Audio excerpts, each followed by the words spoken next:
So decay இந்த வீடியோவில் வந்து சில HTML டேக்ஸ் பார்க்கலாம்.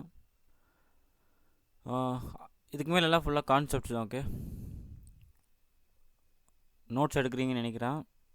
சொல்கிற பாயிண்ட் அப்படி எடுத்துக்கோங்க. போன நிலையில் பார்த்தோம் டைட்டிலாக முன்னாடி என்ன சொல்லியிருந்தேன்னா, ஒரு வெப்சைட்டோட மேல் பார்ட்லாம் எந்த டேக்குள்ளே இருக்குன்னா ஹெட் டேக்ஸ்குள்ளே இருக்கும். டிகே அடுத்து மீதி பார்ட்ஸ்லாம் பார்த்திங்கன்னா பாடிக்குள்ளே இருக்கும். ஸோ பாடி என்னென்னா நம்மளோட வெப்சைட் ஓப்பன் பண்ணலாம். ஸோ இதுதான் அந்த இண்டெக்ஸ் ஃபைலாக. நீங்களும் டெஸ்க்டாப்லேயே போட்டு வச்சுக்கோங்க. டிகே ஓப்பன், நான் க்ரோம் மூலிமா ஓப்பன் பண்ணுறேன்.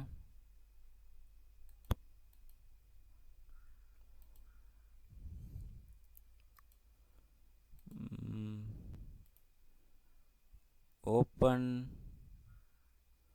With Google Chrome. டிகே ஸோ அப்படியே இருக்குது. டிகே நம்ம வந்து டைட்டில் எடிட் பண்ணோம். இந்த இண்டெக்ஸோட HTML தான் இருக்குதா? மை ஃபர்ஸ்ட் வெப்சைட் மாதிரி இருக்கா? நீங்கள் என்ன டைட்டில் போட்டால் அது இருக்குது. ஸோ ஹெட் பார்ட்ஸ்னால் இது மட்டும் நினச்சிக்கோங்க. ஸோ இந்த மவுஸ் கர்சர் ட்ராப் பண்ணுறேன்ல இந்த சைடு, இதெல்லாம் பார்த்தீங்கன்னா ஹெட் பார்ட்ஸு. பாடி பார்ட்ஸ்லாம் இங்கெல்லாம் இருக்கிறதெல்லாம் பாடி பார்ட்ஸு. நீங்கள் ஏதாச்சும் ஒரு வெப்சைட் இப்போ ஓன் பண்ணி பாருங்கள். இப்போதைக்கு நெட் இல்லை, ஏதாச்சும் ஒரு வெப்சைட் ஓன் பண்ணி பாருங்கள். மேல் ஸோ சிம்பிள், மேல் பாகம்லாம் ஹெட் பார்ட்ஸில் இருக்கும். மீதி எல்லா பார்ட்ஸும் பார்த்தீங்கன்னா மெயின் பாகம்லாம் பார்த்தீங்கன்னா பாடி பார்ட்ஸில் இருக்கும்.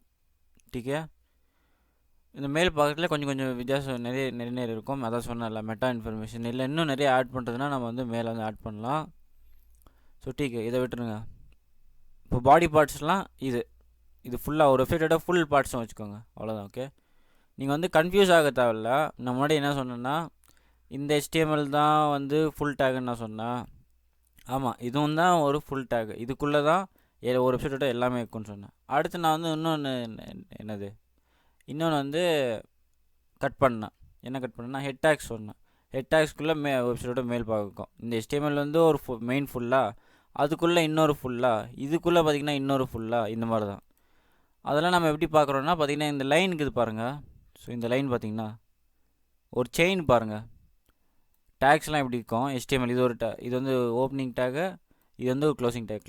டேக்ஸ் என்னென்னா it has opening and closing. Opening இதுக்குள்ளே இருக்கும். ஸோ இதுக்குள்ளே என்ன பேர் இருக்குது, HTML இருக்குதா. ஸோ இது வந்து HTML டேகு. அடுத்தது ஒரு இது செயின் பாருங்கள், லைன், அப்படியே ஒரு லைன் வந்து கீழே இங்கே க்ளோஸ் ஆகுதா. க்ளோசிங்கில் சிம்பிள் பாருங்கள், ஸ்லாஷ் இருக்குது. HTML டேக் மெயின் டேகா. டிகே ஜஸ்ட் நீங்கள் சும்மா பார்க்காதீங்க, ப்ராக்டிஸ் பண்ணுங்கள், எழுதுனா ஈஸி ஆகிடும். பார்த்தா ஆப்வியஸ்லி கஷ்டமாக இருக்கும். எழுதி ப்ராக்டிஸ் பண்ணால் ஒரு மினிட்ஸு, ஒரு நாள் கணக்குலேயே நீங்கள் வந்து ஒரு வெப் டெவலப்பர் ஆகிடலாம். கரெக்டாக எதுவும் ஸ்ட்ரெஸ்ஸே இல்லாமல். டிகே ஓகே, வெப்சைட்டோட மேல் பாடலாம் ஹெட்டில் இருக்கும். இல்லை இதுக்குள்ளே நம்ம இன்னும் நிறைய டேக்ஸ் கூட ஆட் பண்ணலாம். அதாவது ஒரு வெப்சைட்டோட லோகோ டேகு. இப்போ நீங்கள் இப்போ எனக்கு தெரில லோகோ சின்டாக்ஸ் எப்படின்னு தெரில, நானே மறந்துட்டேன். என்னது வெப்சைட்க்கு வந்து இந்த லோகோ, இந்த குளோபை விட்டுட்டு எப்படி மாற்றுதுன்னு எனக்கு தெரியல. ஸோ நான் என்ன பண்ணுவேன்னா கூகுளில் போய்ட்டு சர்ச் பண்ணுவேன். எப்படி சர்ச் பண்ணேன்னா how to change the logo of a website in HTML code. நிறைய வெப்சைட்லாம் வரும், W3 ஸ்கூல்ஸ் அந்த மாதிரி நிறைய வரும். நீங்கள் அங்கேருந்து கோடு காப்பி பண்ணிட்டு, நம்மளே என்ன சொன்னேன், ஒரு வெப்சைட்டோட மேல் பார்க்கலாம் ஹெட்டில் போகுமா. நீங்கள் வந்து என்ன பண்ணுறீங்கன்னா, இது வந்து ஹெட்டில் தான் இருக்குது. ஸோ அந்த கோடு எடுத்துகிட்டு வந்து நீங்கள் வந்து இங்கே ஹெட்டில் யூஸ் பண்ணோம். அடுத்து அந்த இமேஜ் டேக்கில் SRCன்னு ஒரு ஆட்ரிபியூட் இருக்கும். ஆட்ரிபியூட்னா என்னென்னா, ஸோ இப்போ நான் ஆட்ரிபியூட்னா என்னென்ன சொல்கிறேன். மறுபடியும் இதெல்லாம் கான்செப்ட்டு நீங்கள் வந்து இதெல்லாம் தெரிஞ்சால் தான் நீங்கள் வந்து ஒரு டெவலப்பர். ஓகே, ஸோ இப்போ இது மெட்டா டேக்காக எடுத்துக்கோங்க. இது மறுபடியும் ஒரு கோட் எடிட்டர்னா என்னென்னா, அது வந்து ஒரு ஸ்மார்ட் அப்ளிகேஷன். நம்மளுக்கு வந்து கோடை ஹைலைட் பண்ணும். கோட் எதுன்னு சொல்லும், ஆட்ரிபியூட்ஸ் எதுன்னு சொல்லும், இல்லை வேல்யூஸ் எதுன்னு சொல்லும். அது மாதிரி தான் இங்கே ஒவ்வொன்றும் ஒவ்வொரு கலரில் இருக்குது பாருங்கள். மெட்டான்னு வந்து ப்ளூ கலரில் இருக்குதா, ஏன்னா வந்து ஒரு டேக்கோட பேர். டிகே மறுபடியும் என்னென்னா சில டேக்ஸ் வந்து க்ளோசிங் இருக்கும், சில டேக்ஸ் வந்து க்ளோசிங் இருக்காது. இப்போ இந்த மெட்டா டேக் பார்த்திங்கன்னா இது வந்து ஒரு சிங்கிள் லைன்லேயே இருக்குது, இதுக்கு வந்து க்ளோசிங்கே இல்லை. அப்படி தான் திடீர்னு கான்செப்ட் வரும். அதெல்லாம் நீங்கள் வந்து இப்படி தான் அப்படி தான் எடுத்துக்கணும். டவுட்லாம் கேட்கக்கூடாது. நீங்கள் கேட்குறீங்கன்னா யாருக்கும் தெரியாது. நீங்கள் வந்து கூகுளில் அடிங்க, கூகுளில் அடித்தா எல்லாமே வரும். நீங்கள் வாழ்க்கை ஃபுல்லாக ஒரு டெவலப்பராக இருந்தால் இப்படி தான் நீங்கள் பண்ணணும். நீங்கள் யார்கிட்டையும் எதுவுமே கேட்காதீங்க, கூகுள் அடிங்க. கூகுள் அடித்தா நிறைய வெப்சைட்ஸ்லாம் வரும். ஸ்டாக் ஓவர்ஃப்ளோ, நான் இப்போ ஃப்யூச்சரில் சொல்கிறேன். நீங்கள் இப்போலேருந்தே ஆரம்பிச்சிட்டிங்கன்னா பெட்டர், நீங்கள் ஒரு சூப்பர் டெவலப்பர். டீக்கே. எந்த ஆஃபீஸர் எந்த சீனியர் டெவலப்பரும் யாருக்குமே எதுவும் தெரியாது. டீக்கே. அவங்கெல்லாம் எதுனா ஒரு டவுட் இருந்தால் கூகுள் அடிப்பாங்க. கூகுள் அடிச்சுட்டு ஸ்டாக் ஓவர்ஃப்ளோ இல்லை கிட்ஹப்பு அந்த மாதிரி நிறைய இடத்துல கோடு இருக்கும். அந்த கோடெலாம் பார்த்திங்கன்னா சில கொஞ்சம் ஜீனியஸ் டெவலப்பர்ஸ்லாம் இருக்காங்க வேர்ல்டில். அவங்களாம் பார்த்திங்கன்னா கோடை கொட்டி வச்சுருப்பாங்க நிறைய இடத்துல. அதெல்லாம் காப்பி பேஸ்ட் பண்ணி நம்ம விஎஸ் கோடா நம்ம ஃபைல் செக்ஷனில் நம்ம யூஸ் பண்ணிப்போம். எதனா ஒரு வெப்சைட் பார்க்க எடுத்து காப்பி பேஸ்ட் பண்ணுவோம், நம்ம வந்து டெவலப் பண்ணிப்போம். காப்பி பேஸ்ட் பண்ணுவோம், டெவலப் பண்ணுவோம். நீங்கள் வந்து எப்பயுமே எழுத மாட்டீங்க, சிங்கிளாக நீங்கள் வந்து எழுதவே மாட்டீங்க. டேக் எழுதி அது மாதிரிலாம் கஷ்டம். அதெல்லாம் காப்பி பேஸ்ட் தான் 99% நடக்கும். அந்த காப்பி பேஸ்ட் பண்ணுறத முறையாக கற்றுக்குனா நீங்கள் வந்து ஒரு சூப்பர் டெவலப்பர், நல்ல காசும் சம்பாதிக்கலாம், கம்பெனியில் நல்ல பேரும் வாங்கலாம். ஓகே. ஸோ கூகுள் சர்ச்சிங் முக்கியம். எது தெரியலையோ Google searching, Stack Overflow, GitHub, அங்கேருந்து கோடை காப்பி பண்ணிட்டு வந்து இங்கே வந்து பேஸ்ட் பண்ணிவிடுங்க. ரிசல்ட் பண்ணுங்கள் ரிசல்ட் பாருங்கள். எரர் வருதா ஃபிக்ஸ் பண்ணுங்கள். அந்த எரரை சர்ச் பண்ணுங்கள். உங்களுக்கு வர்ற எரரு லட்சக்கணக்கான பேருக்கு வரும். அவங்க வந்து சொல்யூஷன் போட்டிருப்பாங்க. டீக்கே. ஸோ இதுதான் பார்த்தீங்கன்னா டெவலப்பர் ஃபண்டமெண்டல்ஸு. நெக்ஸ்ட்டு என்ன சொன்னப்போ ஆட்ரிபியூட்ஸ் என்ன சொன்னல. இப்போ இது பார்த்தீங்கன்னா மெட்டா டேகா. மெட்டான்னு பார்த்தீங்கன்னா ப்ளூ கலரில் இருக்குது, ஏன்னா வந்து டேகு. ஸோ இது வந்து மெட்டா டேகு. இதுக்குள்ளே ஒன்று இருக்குது பாருங்கள், சேர் செட்டுன்னு. சேர் செட்டுன்னா என்னென்னா கேரக்டர் செட்டு. டீக்கே. ஃபுல் ஃபார்ம் வந்து கேரக்டர் செட்டு. இதெல்லாம் நீங்கள் இப்போதைக்கு அண்டர்ஸ்டாண்ட் பண்ணணும்னு தேவையில்லை. பட் ஸ்டில் இந்த எப்பவுமே பார்த்தீங்கன்னா ஒரு ஆட்ரிபியூட்டுக்கு வேல்யூ இருக்கும். டீக்கே. ஸோ அதுக்கு நம்ம வேல்யூ தரணும்னா எப்படி தருவோம்னா ஈக்குவல் போட்டு வேல்யூ தருவோம். இப்போ இந்த ஸ்ட்ரிங்குள்ளே இருக்குதா யூடிஎஃப்னா இது வந்து ஒரு வியூ போட்டுனா என்னென்னா, இப்போ லேப்டாப்புக்கு ஒரு வியூ போட்டுக்குள்ள இப்போ என்கிட்ட இருக்குது பார்த்தீங்கன்னா ஹெச்பி, அதுக்கு வந்து ஒரு தனி டிஸ்பிளே மாதிரி இருக்குது. இதே நீங்கள் லெனோவோ லேப்டாப் எடுத்துக்கிட்டிங்கன்னா அதுக்கு வந்து ஒரு தனி டிஸ்பிளே மாதிரி இருக்கும். இல்லை வேறு லேப்டாப் எடுத்திங்கன்னா அதுக்கு கொஞ்சம் நீட்டமாக வேறு மாதிரி வியூ போட்டிருக்கோம். ஸோ அந்த வியூ போர்ட்ஸ் தான் ஒவ்வொரு வெப்சைட்டுக்கும் ஒவ்வொரு வியூ போட்டிருக்கோம். இந்த UTF -8ன்றது பார்த்திங்கன்னா ஒரு வியூ போட்டு இல்லை என்னது டீக்கே. ஸோ அந்த மாதிரி ஒரு விஷயந்தான். இந்த மாதிரி என்னது ஒவ்வொரு கம்ப்யூட்டருக்கும் செட் ஆகணும்ல வெப்சைட், அந்த மாதிரி இந்த மாதிரி விஷயந்தான் இதெல்லாம் UTF -8ன்றது. மறுபடியும் இதெல்லாம் காப்பி பேஸ்ட் பண்ணுற மாதிரி தான் ஒரு இடத்துலேருந்து. எதுவுமே நீங்கள் வந்து எழுத மாட்டீங்க, மக்கப் பண்ண மாட்டீங்க, காப்பி பேஸ்ட் பண்ணுவீங்க. டீக்கே. அதான் இதுதான் பார்த்தீங்கன்னா ஆட்ரிபியூட்ஸ், கேரக்டர் செட் சொல்லிட்டு. அதே மாதிரி தான் நீங்கள் ஒரு வெப்சைட்டுக்கு இமேஜ் சர்ச் பண்ணுறீங்களா. இப்போ சர்ச் பண்ணுங்கள் ஹவு டு ஆட் இமேஜ். என்ன இமேஜ் டேக் வருமா. இப்போ இமேஜ் டேக் வந்து இப்படி இருக்குமா. அதுக்குள்ளே வந்து நீங்கள் ஏதாச்சும் இந்த குளோபை விட்டு வேறு ஏதாச்சும் இமேஜ் ஆட் பண்ணணுன்னா உங்கள் கம்ப்யூட்டர்லேருந்து ஒரு ஃபோட்டோ வந்து டெவலப் பண்ணிப்பீங்களா. டெவலப் பண்ணிட்ட அப்புறம் அது உங்கள் ப்ராஜெக்ட் இதுதான் பார்த்தீங்கன்னா ப்ராஜெக்ட் ஏரியா. இப்போ இந்த index.html பண்ணிங்களா ஒரு ப்ராஜெக்ட் ஏரியா, இதுதான் பார்த்தீங்கன்னா ப்ராஜெக்ட் ஏரியா. டீக்கே. இப்போ நான் வந்து டைரெக்டாக ஃபைலாக ஓன் பண்ணிக்கிறேன், இது முறை இல்லை. ஒரு ப்ராஜெக்ட்னால் ஒரு ஃபோல்டர் வந்து க்ரியேட் பண்ணுவோம் ஒழுங்காக. ஸோ அதுவும் பெரிய விஷயம் இல்லை, பார்த்துக்கலாம் ஒரு வெப்சைட் டெவலப் பண்ணும்போது. பட் ஸ்டில் நான் சொல்கிறேன் ஆட்ரிபியூட்ஸ் என்னென்ன சொல்லிட்டேன். ஸோ இப்போ சின்ன சின்ன கான்செப்ட்ஸ்க்கு வரலாம். இப்போ பாடியா இல்லை நான் என்ன சொன்னேன், பாடியில் தான் மெயின் பார்ட்ஸ்லாம் இருக்கும். மறுபடியும் நீங்கள் இப்படி தான் எடுத்துக்கணும், பாடியில் தான் நம்ம வந்து மெயின் பார்ட்ஸ் போவோம். டீக்கே. இப்போ நான் வந்து இங்கே ஹெடர் டேக்ஸ் பார்க்கலாம். மறுபடியும் கமெண்ட்ஸ் எப்படி எழுதுறது. டீக்கே. ஸோ கமெண்ட்ஸ் எல்லாம் பார்த்துக்கலாம். இப்போ ஹெடர் டேக்ஸ் எப்படி இருக்குன்னா மறுபடியும் டேக்ஸ்லாம் எப்படி இருக்கும் HTML இந்த மாதிரி 2 ட்ரையாங்கிள் இருக்கும். இதுக்குள்ளே வந்து நம்ம வந்து போடுவோம், ஓப்பனிங் இருக்கும் க்ளோசிங் இருக்கும். ஸோ இப்போ ஹெடர் சொல்கிறேன்னா ஹெடர் 1 சொல்கிறேன், H1 டேக் இது வந்து ஓப்பனிங்கா. மறுபடியும் நான் க்ளோஸ் பண்ணுறேன்னா இங்கேயே க்ளோஸ் பண்ணலாம். நான் இப்படி கீழே வந்து தான் க்ளோஸ் பண்ணணுன்னு இல்லை, இப்படி மேலேயே நான் வந்து க்ளோஸ் பண்ணலாம். டீக்கே. ஸோ இப்போ இதுக்குள்ளே நான் எழுதுகிறேன் பாருங்கள், என் பேர் ராம்குமார். டீக்கே. இது வந்து ஹெட்ரு 1. இப்போ வந்து என்ன பண்ணுறீங்கன்னா சேவ் பண்ணுங்கள், Ctrl+S சேவ். அடுத்து குரோம் வந்துடுங்க. இந்த ஃபைல் எந்த ப்ரௌசரில் ஓன் பண்ணிக்கிறீங்க, இதில் ஓன் பண்ணிக்கிறீங்களா. ஸோ அவ்வளோதான். இப்போ வந்து இங்கே வந்துட்டு இப்போ நான் வந்து முன்னாடி வந்து இங்கே எதுவுமே இல்லை, இந்த பாடியில் எதுவுமே இல்லையா, அதனால் இங்கே வந்து எம்டியாக இருக்குது. இங்கே நம்ம ஒரு சேஞ்சஸ் பண்ணியிருக்கோம்ல, இங்கே சேவ் பண்ணிட்டோம். இங்கே அது ரிஃப்ளெக்ட் ஆகணும்னா நம்ம என்ன பண்ணணும்னா Ctrl+R ப்ரெஸ் பண்ணணும். ரிஃப்ரெஷ் பார்த்தீங்கன்னா ராம்குமார் வந்தாச்சா. இது வந்து ஹெட்டர் ஒன் டேக்ஸு. அடுத்து வந்து அதே மாதிரி ஹெட்ரு 1லேருந்து ஹெட்ரு 6 வரையும் இருக்குது. அதை நீங்கள் ப்ராக்டிஸ் பண்ணிக்கோங்க. H2 இருக்குது.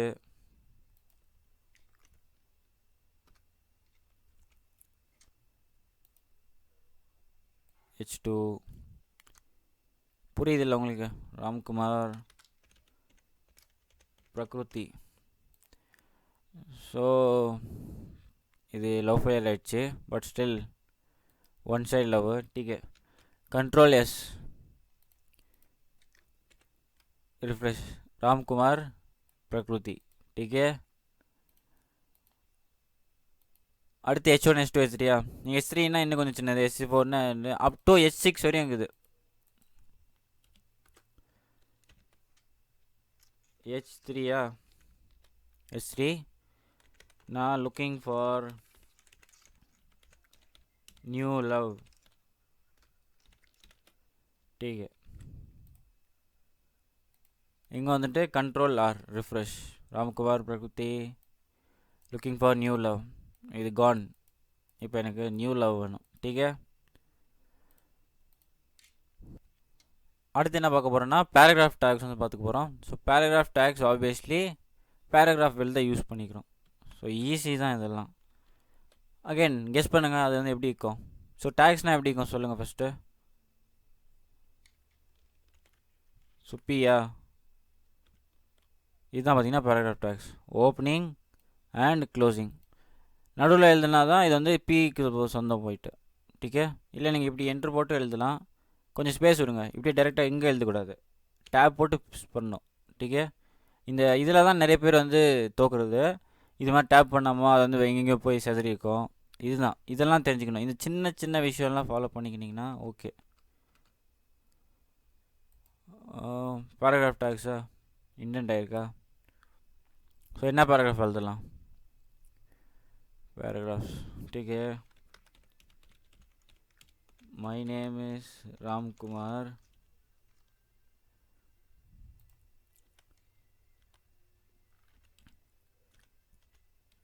I am a professional coding teacher, but still I've lost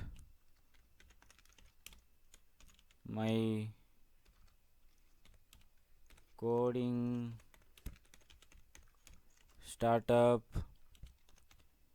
in 2021. 2021 இதே மாதிரி ஒரு யூடியூப் சேனல் இருந்துச்சு. அதில் இன்னும் நிறைய போட்டிருந்தேன். நிறைய பண்ணியிருந்தேன். நான் என் காலேஜில் நான் பைத்தான் டீச்சராக வேலை செஞ்சுருந்தேன். அதுவும் நான் வீடியோ எடுத்து போட்டிருந்தேன். ஸோ சில பேர் சதினால என் சேனல் வந்து காலி ஆயிடுச்சு. அங்கே வந்து நிறைய சொல்லியிருப்பேன். யார் யார் ஃப்ராட் பண்ணுறாங்க, யார் யார் தப்பு பண்ணுறாங்க, அது மாதிரி நிறைய பண்ணியிருந்தேன். ஸோ அந்த வீடியோலாம் ரெக்கவர் பண்ணால் யூஸ் பண்ணிக்கிறேன். ஸோ என்ன பண்ணுறது. பட் ஸ்டில் பரவாயில்ல. Coding startup in 2021. வேறு என்ன எழுதலாம் பேராகிராஃபில். But due to new love all my sadness has been vanished. டீகே ஸோ இவனால் பிரகிருதி. ஸோ இது வந்து பேராகிராஃப் டேக்ஸா. டீகே Ctrl+S